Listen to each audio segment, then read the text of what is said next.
Boa noite. Neste momento eu quero convidar você a entregar o seu melhor louvor e a sua melhor adoração a Deus. E que por mais difícil que pareça esse momento que estamos passando, Ele sempre merece o melhor.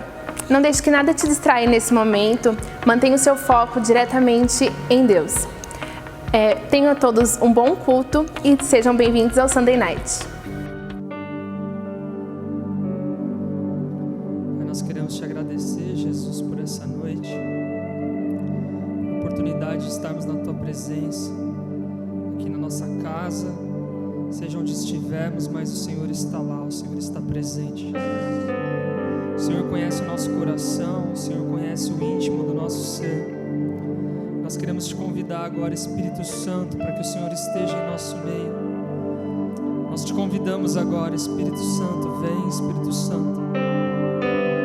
Vem sobre cada lar, sobre cada coração. Faça como o Senhor quiser, nos visita de uma maneira especial. Nós te pedimos em nome do Senhor Jesus.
pois prazer maior não há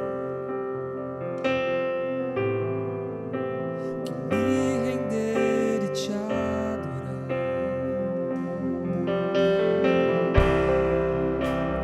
Tudo que há em mim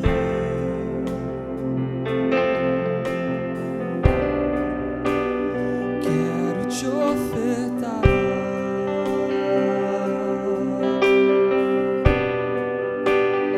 Mas ainda é pouco, sim, se comparado ao que ganhei.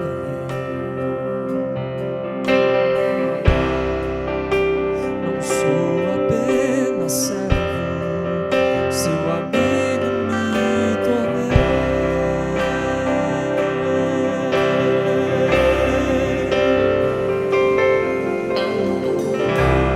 Te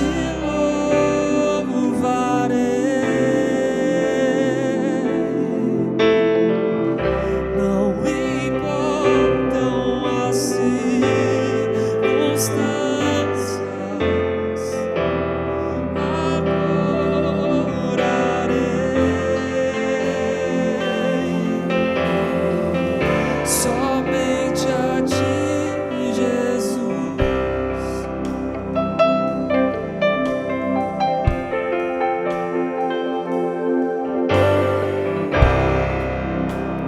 Perto quero estar,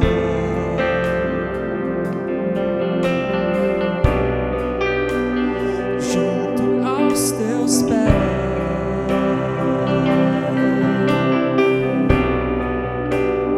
Pois prazer maior não há que me render e te adorar.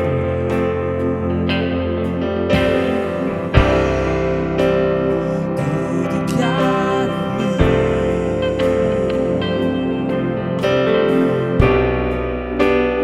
quero te ofertar.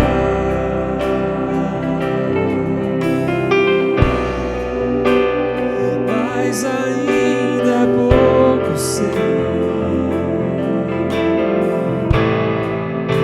se comparado ao que ganhei. Não sou apenas servo, seu amigo me tornei.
Oi, chegou nosso momento de gratidão e mesmo não estando no Praise Him, ainda nós contamos com a sua ajuda e colaboração para nos mantermos. É muito importante a sua colaboração porque a gratidão faz parte de quem nós somos e por isso contamos com você. Aqui embaixo vai ter toda a conta, a agência, para que você fique confortável em contribuir da melhor forma possível, tá bom? Muito obrigada, Deus abençoe, um ótimo culto. Boa noite, pessoal, tudo bem? Graças a Deus por mais esse dia que Deus nos concede em sua presença, para que a gente possa aprender e a degustar um pouco mais sobre a palavra de Deus. Então, eu gostaria nessa noite de convidar vocês a abrir a sua Bíblia no Evangelho de Mateus, capítulo 4 e versículo 17. Amém?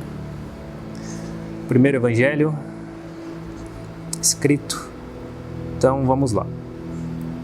Desde então, começou Jesus a pregar e a dizer: arrependei-vos, porque é chegado o reino dos céus.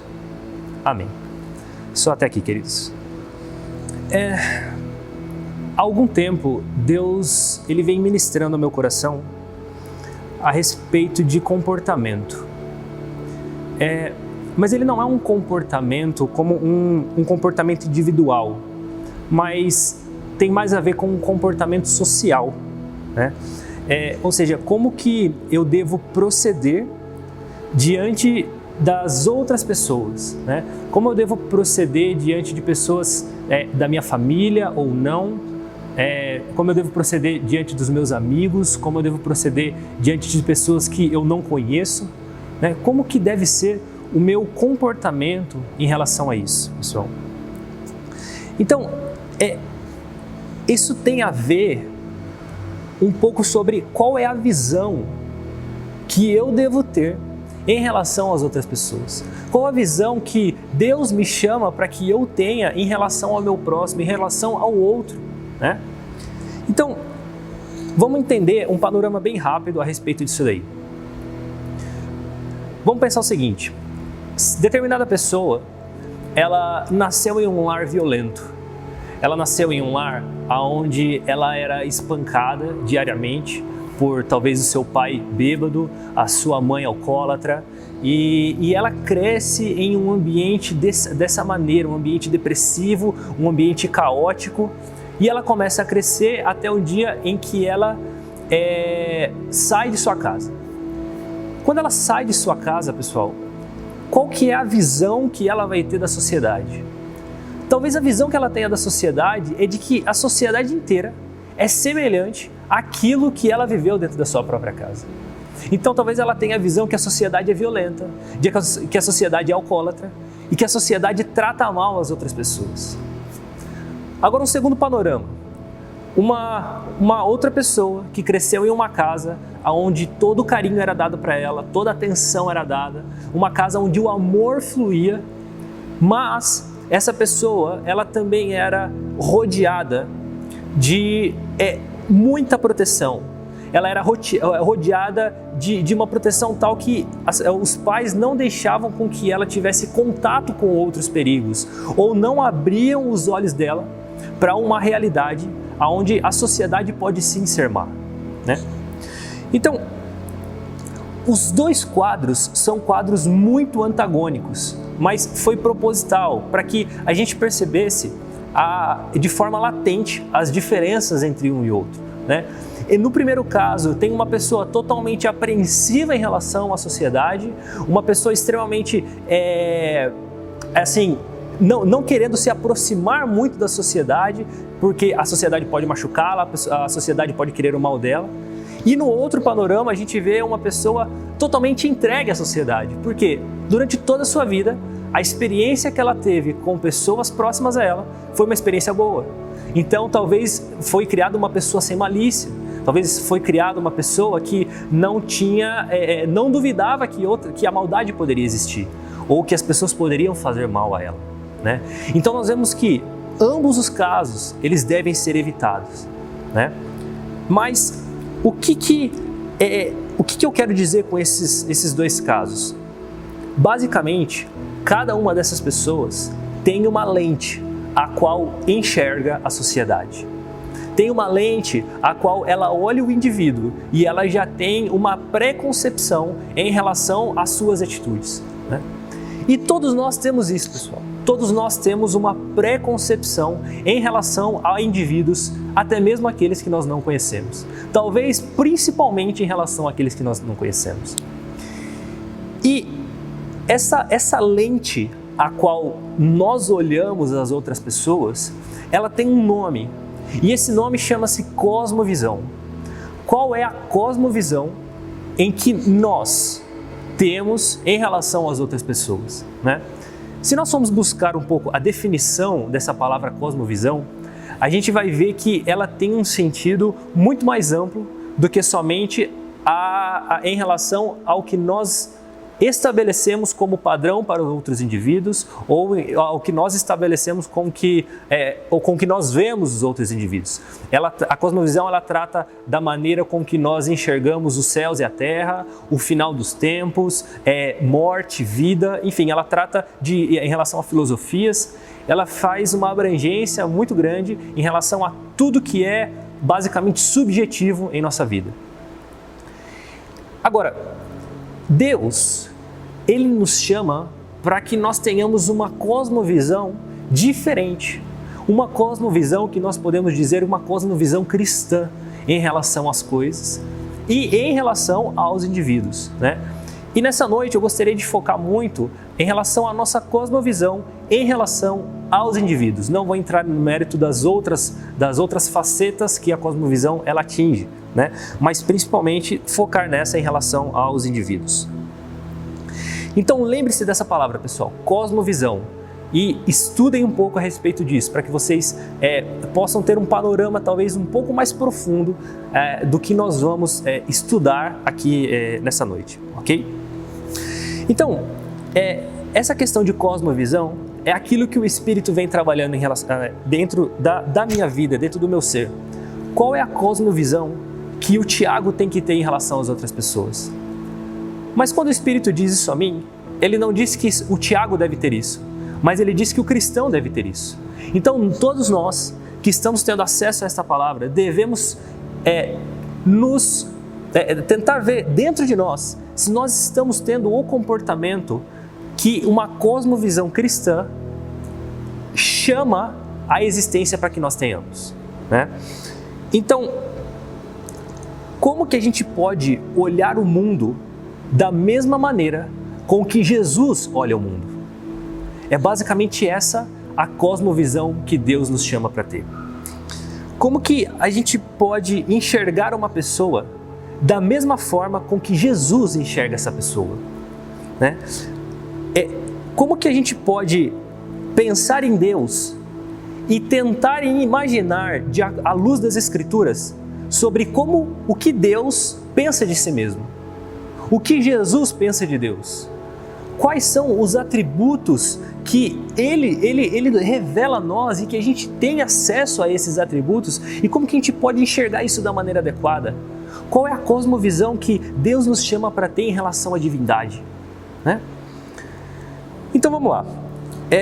Voltando então com esse pano de fundo, voltando ao versículo inicial que nós lemos aqui em Mateus 4,17, a gente vê que ele começa dizendo: desde então começou Jesus a pregar. Ou seja, aqui ele está dando ênfase que nesse momento inicia-se o ministério de pregação de Jesus Cristo, né? E a primeira fala de Jesus é essa: arrependei-vos, porque é chegado o reino dos céus. Galera, a partir dessa frase a gente já consegue ter algumas definições, né?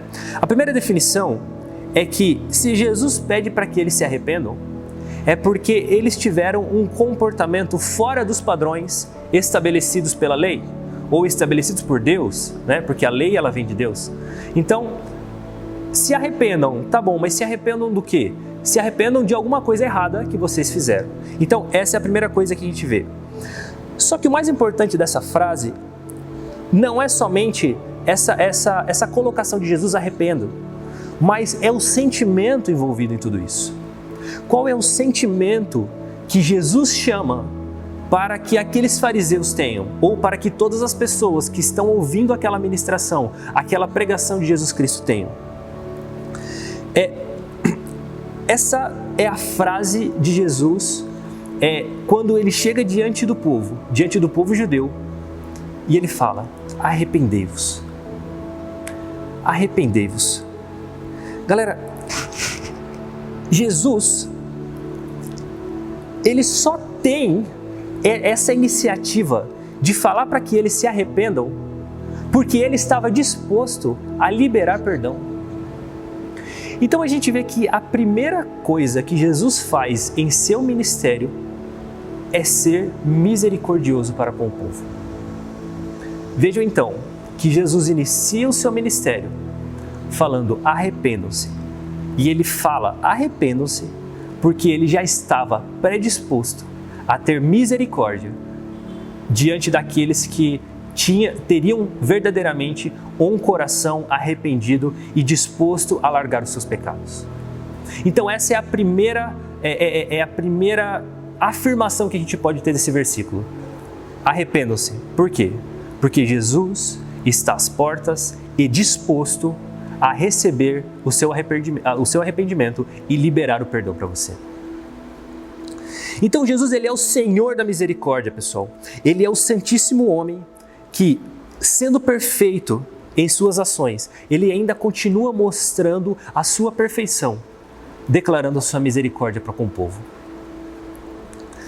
E ele continua mostrando esse sentimento de misericórdia durante todo o seu ministério.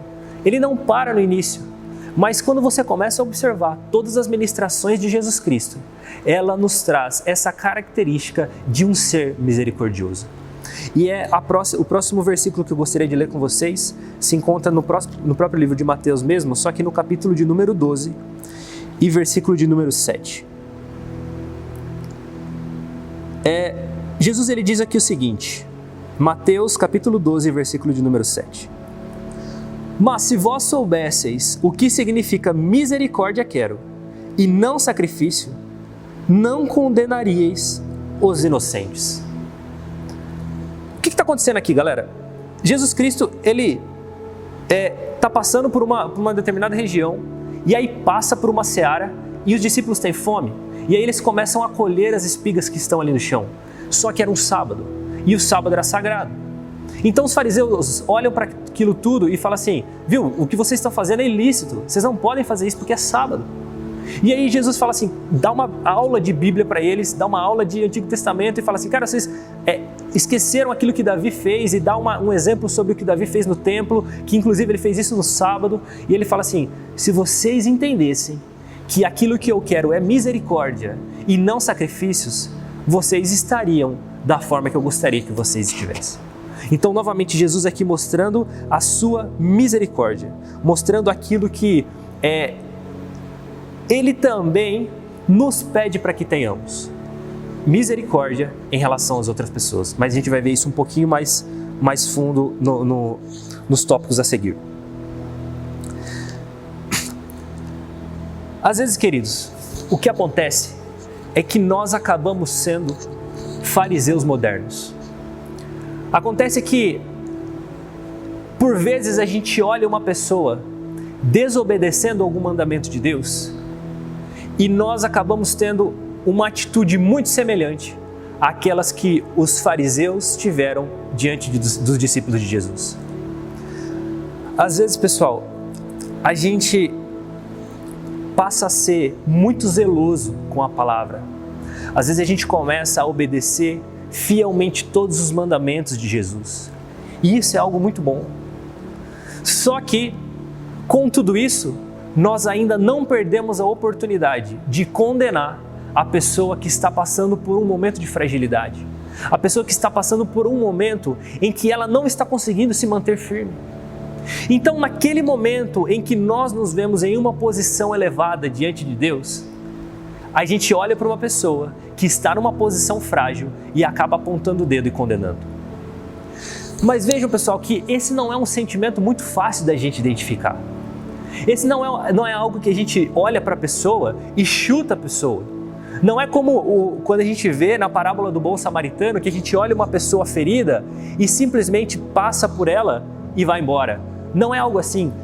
O Satanás, ele trabalha no nosso coração de maneiras mais sutis. Às vezes a gente acaba condenando uma pessoa com o nosso olhar, sem que haja uma palavra em nossa boca. Ou às vezes a gente acaba condenando uma pessoa com as nossas atitudes. Alguém que nos pede um dinheiro no sinal, a gente logo julga achando que ele quer comprar uma droga, achando que ele quer fazer alguma coisa de ruim. Mas nós não fomos chamados para isso. Se você tem uma dúvida em relação ao que ele vai fazer com aquilo, seja responsável e tente entender a situação da pessoa.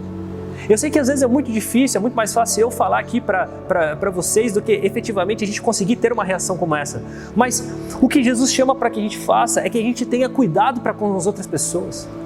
É para que a gente se importe com as outras pessoas e não simplesmente tenha um sentimento de acusação, porque já existe uma pessoa suficientemente chata para ficar nos acusando e essa pessoa é Satanás. Ele já nos acusa diariamente daquilo que a gente faz de errado e inclusive acusa aqueles que não são cristãos. Então você acha que eles precisam de mais uma pessoa os acusando? De maneira nenhuma. Nós precisamos ser luz para que essas pessoas se acheguem cada vez mais, porque quando a gente é luz, a gente reflete a palavra de Deus. Quando a gente reflete a palavra de Deus, essas pessoas conseguem enxergar Jesus em nós. E é isso que Jesus nos chama para fazer. Ser luz nessa terra, ser sal nessa terra, dar tempero para aquilo que não tem tempero, dar luz aonde só tem trevas. Então, pessoal, às vezes a gente olha pessoas da nossa própria família, tendo tentações que elas não conseguem se desvencilhar, tendo às vezes atitudes que elas não conseguem ficar sem fazer aquilo, atitudes pecaminosas, seja ela uma droga, seja ela um álcool, seja ela prostituição, seja ela lascívia, seja ela o que for. Muitas vezes nós, que somos da própria família, olhamos aquela situação e condenamos. Olhamos aquela situação e passamos a julgar, em vez de estender a mão. E não é isso que Jesus nos chama a fazer. Mas, galera, até hoje, com todas as oportunidades que Deus me deu de conhecer pessoas que estão viciadas em algum tipo de pecado, que não conseguem sair do seu pecado, eu não conheci nenhuma que não quisesse se afastar disso. Eu não conheci um drogado que não quisesse parar de usar droga. Eu não conheci um alcoólatra que não quisesse parar de usar álcool. Eu não conheci uma pessoa que estivesse longe dos caminhos do Senhor e não quisesse ter forças para voltar. Mas às vezes nós temos muito mais a facilidade de acusar essas pessoas que estão fazendo a coisa errada do que de estender a mão. E não foi isso que nós fomos chamados. Nós não fomos chamados para julgamento, mas nós fomos chamados para socorro.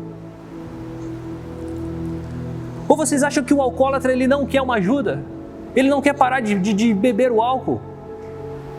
Você acha que o drogado não quer parar de usar cocaína, de usar o crack, de usar a maconha, algo que o escraviza? Ele quer parar. Você acha que uma pessoa que está desviada dos caminhos do Senhor, ela não quer ter força suficiente para voltar aos caminhos e relembrar tudo aquilo que ela já viveu em Cristo? Ela quer, galera. Ela quer voltar a isso. E às vezes você pode ser um instrumento nas mãos de Deus para que ela volte a fazer isso. Às vezes você pode ser a chave para que essa pessoa possa voltar aos caminhos do Senhor. Olha a responsabilidade que Deus te dá. Olha a responsabilidade que Deus coloca na sua mão. Ele não te fez juiz desse mundo. Jesus Cristo, o próprio Jesus, ele não foi juiz. Ele falou que ele veio para cá não para que julgasse os pecados, mas para que perdoasse os pecados. E nós queremos nos tornar juiz de situações em que nós não fomos chamados para ser juiz. Galera, os desejos que essas pessoas sentem, os pecados que essas pessoas cometem, eles trazem felicidades momentâneas. É por isso que elas não conseguem se desvencilhar disso. Porque as felicidades que trazem a ela, muitas vezes, é muito maior do que aquilo que ela encontra na sua própria casa. Ou daquilo que ela pode encontrar em Jesus Cristo. Mas a diferença é que às vezes nós não mostramos a essas pessoas que o Evangelho, ele pode trazer prazer. Que a vida com Jesus Cristo, ela pode trazer prazer. Como que elas vão descobrir prazer em Cristo se nós não ministramos Cristo a elas? Quantas vezes, pessoal, nós dedicamos um pouco do nosso tempo para fazer isso? É triste, galera.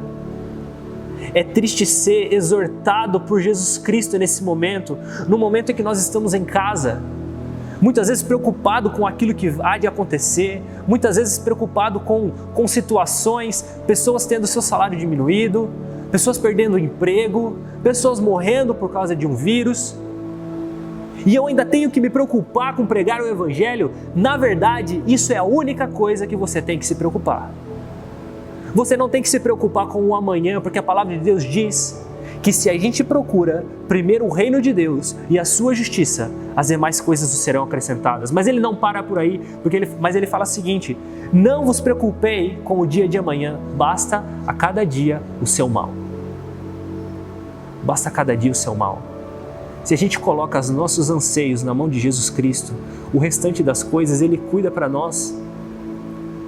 Porque é muito fácil Ele enviar provisão para a gente, é muito fácil Ele curar a gente de uma enfermidade. Mas aquilo que Ele nos chamou para fazer, que é de pregar o Seu Evangelho, nós às vezes deixamos de lado. Muitas vezes porque a gente tem uma situação confortável. Às vezes no meio dessa pandemia a gente olha a nossa casa e a gente fala assim: cara, graças a Deus a minha despensa está cheia. Graças a Deus eu estou conseguindo me virar. Graças a Deus eu estou conseguindo ainda me manter firme. A gente começa a viver numa situação mais confortável ainda do que quando não havia pandemia. Mas essa situação confortável não pode fazer a gente virar crentes medíocres. Pessoas que não se importam com o próximo. Pessoas que não ligam para a dor do próximo. Mas pelo contrário, a gente deve manter o nosso foco, aquilo que nós somos chamados para fazer. Os tempos de peste que aconteceram neste mundo, a peste negra, tantas barbaridades que já aconteceram, muito pior do que o Covid-19. Você acha que as pessoas daquela época pararam de pregar o Evangelho? Não. Esses foram momentos que mais ocorreram avivamentos na história. Agora, muitas vezes eu vejo pessoas recuadas, tendo seus ministérios apagados. Se o seu ministério envolve estar próximo de pessoas, se reinvente. Peça para Jesus um outro dom, mas procure o seu lugar no reino de Deus. Porque o reino de Deus ele não parou. As pessoas continuam morrendo, sem Cristo, o que é pior.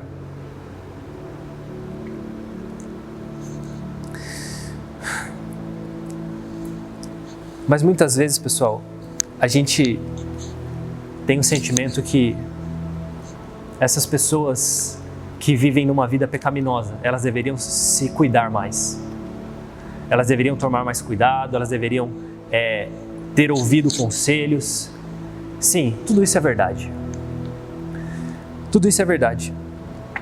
A gente pensa que a gente se dedicou muito para ter as nossas posses, a nossa família, o nosso emprego, a nossa sabedoria, o nosso momento espiritual diante de Deus, o nosso conhecimento da palavra. A gente se dedicou muito para isso.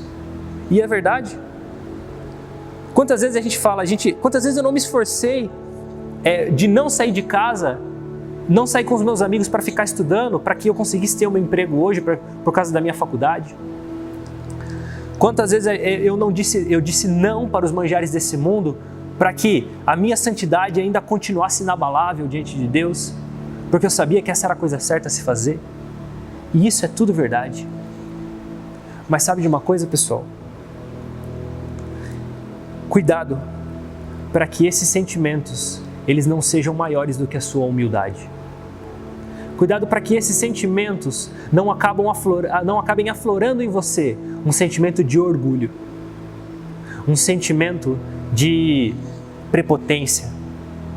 Vejam aqui o que a palavra diz em Romanos, no capítulo 11, do verso 17 ao 21.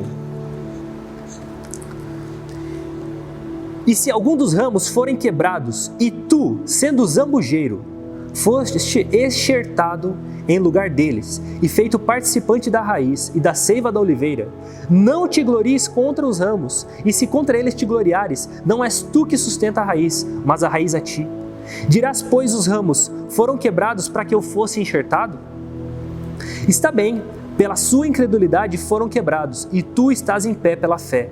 Então não te ensoberbeças, mas teme, porque se Deus não poupou os ramos naturais, teme que te não poupe a ti também. Eu li um pouco rápido, talvez não deu para entender muito, mas eu vou explicar o que está acontecendo aqui. O apóstolo Paulo está explicando para os romanos que é o seguinte: os judeus não acreditaram em Jesus Cristo, e eles, como ramos, nessa videira que era a palavra de Deus, eles foram quebrados. E nós, sendo gentios, chamados zambujeiros. Zambujeiro, pessoal, é uma árvore que não serve para nada. O seu fruto não é doce, a sua madeira não é boa, e ele não produz óleo nenhum. Nós que somos esse zambujeiro, que não servimos para nada, nós somos enxertados nessa árvore, a árvore que é a oliveira. Através dessa árvore, a seiva dela começa a correr em nós, o zambujeiro que não serve para nada. Mas pela seiva desta árvore, desta oliveira, está correndo em nós, nós passamos a dar frutos. E esses frutos que nós damos só conseguimos dar porque essa seiva começa a passar em nós. E essa seiva, ela vem de uma raiz, e essa raiz é Deus. Então nós só conseguimos dar esses frutos porque estamos enxertados nessa árvore. Mas cuidado, porque se aqueles que eram provenientes da árvore, que era o povo judeu, que eram os povos judeus, que tinham a promessa, que eram descendentes de Abraão, se eles foram cortados, que nós não tenhamos o nosso sentimento de soberba, o nosso sentimento de prepotência, porque nós também, que fomos enxertados, podemos ser cortados dessa árvore, se começarmos a ter um sentimento de orgulho. A misericórdia de Deus, ela paira sobre nós, porque Ele fez com que nós, sendo zambujeiros, fôssemos enxertados em uma árvore frutífera. E a partir desta árvore a gente começasse a dar frutos, pessoal. E dar frutos é nosso chamado. Esse é o nosso chamado. O chamado que Jesus Cristo tem para mim e para você é para que nós passemos a dar frutos. Nós fomos chamados para clamar como Jesus: arrependei-vos, porque é chegado o reino dos céus. Mas será que em vez disso a gente não profere muitas vezes palavras de morte? Será que muitas vezes a gente não profere palavras que mais atrapalham do que ajudam? Queridos, muitas vezes a gente vê pessoas que foram usadas na palavra de Deus, foram usadas em tantas coisas. A gente vê que Davi matou Golias, Sansão com uma queixada de jumento mata 1000 filisteus. A gente vê que Pedro, ele prega e 3.000 almas são convertidas. A gente vê que Jesus Cristo, mesmo na morte, é ressurreto. Essas pessoas tinham em comum uma ferramenta, e essa ferramenta é o Espírito Santo. E sabe o que acontece? Essa mesma ferramenta está em mim e está em você. Agora, o que nos impede de fazer a mesma coisa? O que nos impede de ser achado homem segundo o coração de Deus? Por que é tão difícil da gente entender isso? Por que é tão difícil entender que as pessoas precisam do Evangelho? Por que é tão difícil entender que eu e você somos os responsáveis por fazer isso? Por que é tão difícil? Como ouvirão se não há quem pregue? E eu vejo que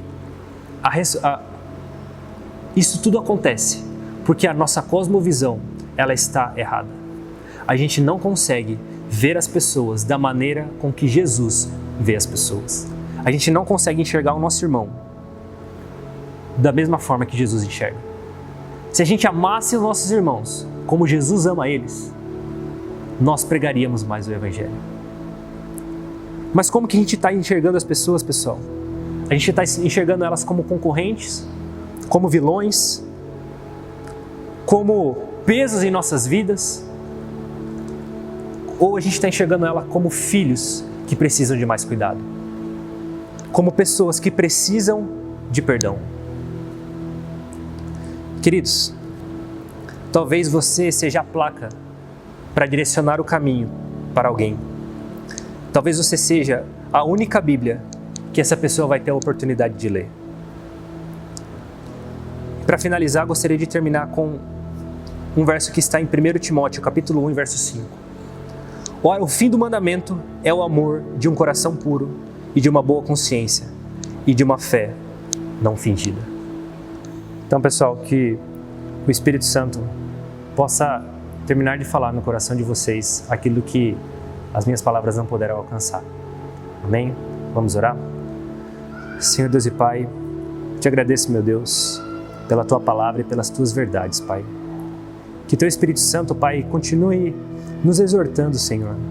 Que durante essa semana a gente entenda o nosso compromisso e a nossa responsabilidade diante do Senhor e da sociedade, Pai, como ministros do Seu Evangelho.